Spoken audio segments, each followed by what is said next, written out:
أعوذ بالله من الشيطان الرجيم. بسم الله الرحمن الرحيم. فألقى عصاه فإذا هي ثعبان مبين ونزع يده فإذا هي بيضاء للناظرين. قال الملأ من قوم فرعون إن هذا لساحر عليم. صدق الله العظيم. تیرو آیتونو مبارکونه الله تبارک و تعالی د حضرت موسی علی نبینا و علیه الصلاة والسلام واقعا ذکر فرمائل.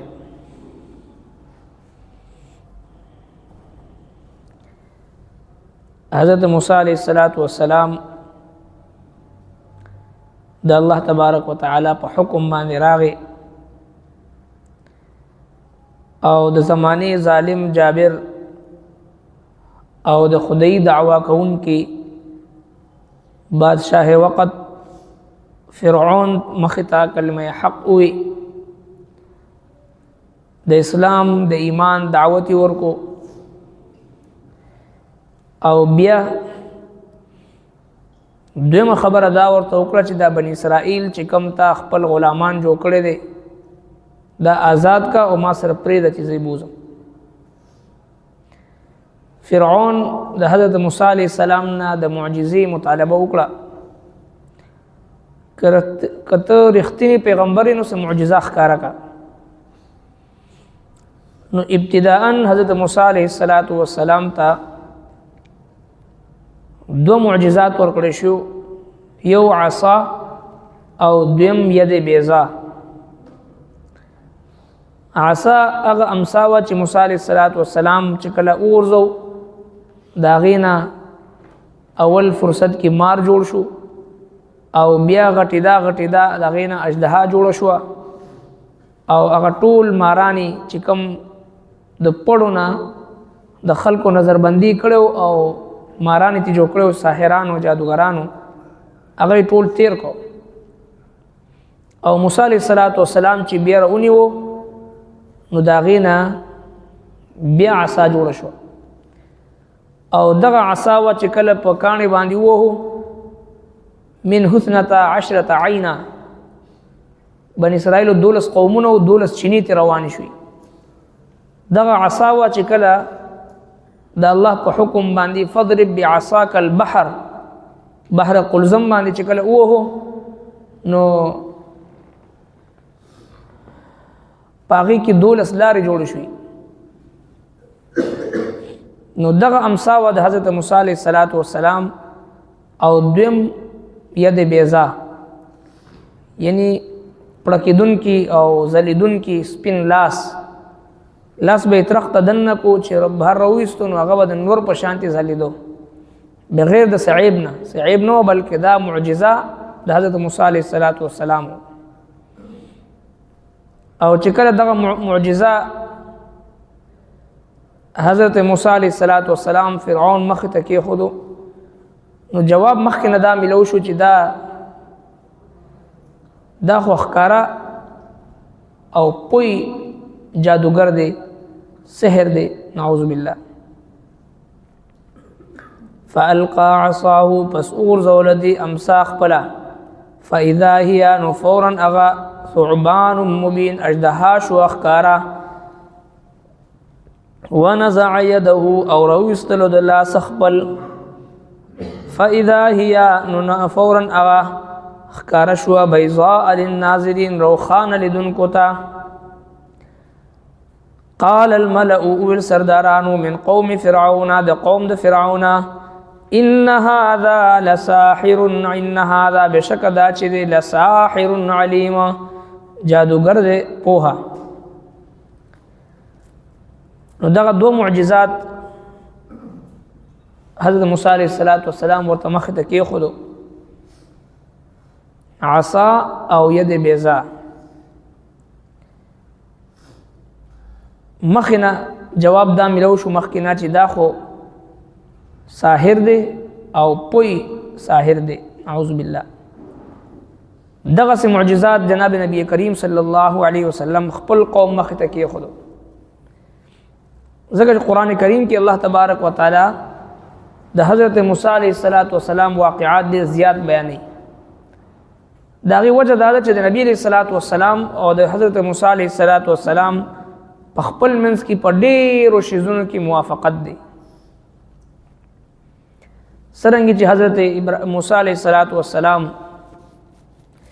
ابتدائی دور کې ډېر زیات تکلیفونه، مشقتونه، مشکلات تیر کړو. جناب رسول الله صلی الله علیه وسلم ابتدائی ژوند کې د پیدایش نه شپږ میاشتې مخکې د پلار وفات کېدل، د پیدایش په شپږم کال باندې د مور وفات کېدل، او بیا د نیکه په پرورش کې، بیا د تره په پرورش کې، او بیا د خپلو مخالفت.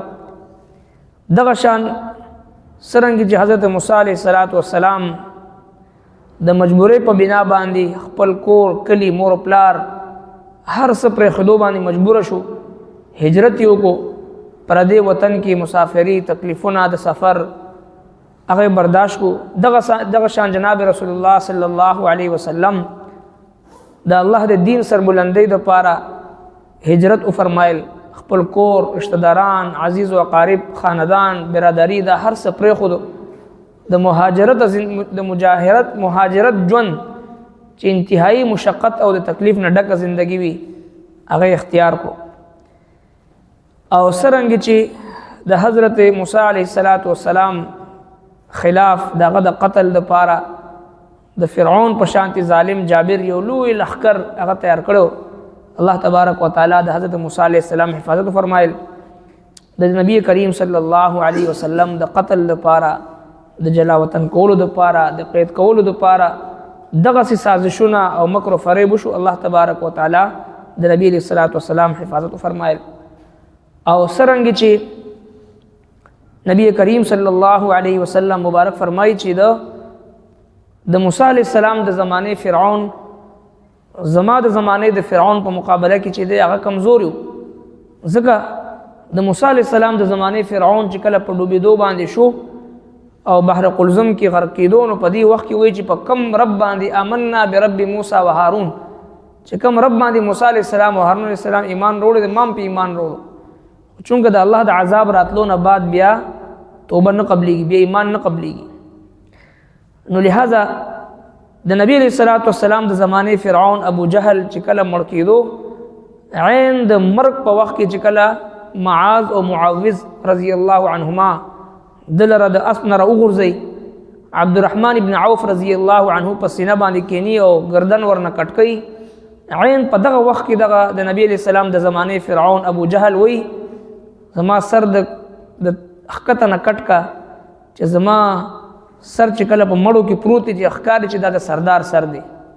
یعنی عین د مرداریدو په وخت کې هم قطعا چې د ذره برابر په هغې کې ندامت یا پښمانتیا یا یره دا نو. لہذا نبی علیہ السلام مبارک فرمایي چې زما د زمانې فرعون چې د موسی علیه السلام د زمانې د فرعون نه ډېر زیات سخت. نو دی وجه نه ډېر زیات شیزونه داسې د مفسرین کرامو ذکر کړی دی چې د نبی علیه السلام او د حضرت موسی علیه السلام په خپل منځ کې چې دغه موافقت دی. دی وجه نه الله تبارک وتعالی د حضرت موسی علیه السلام واقعات چې دی په تفصیل سره ذکر کړی دی.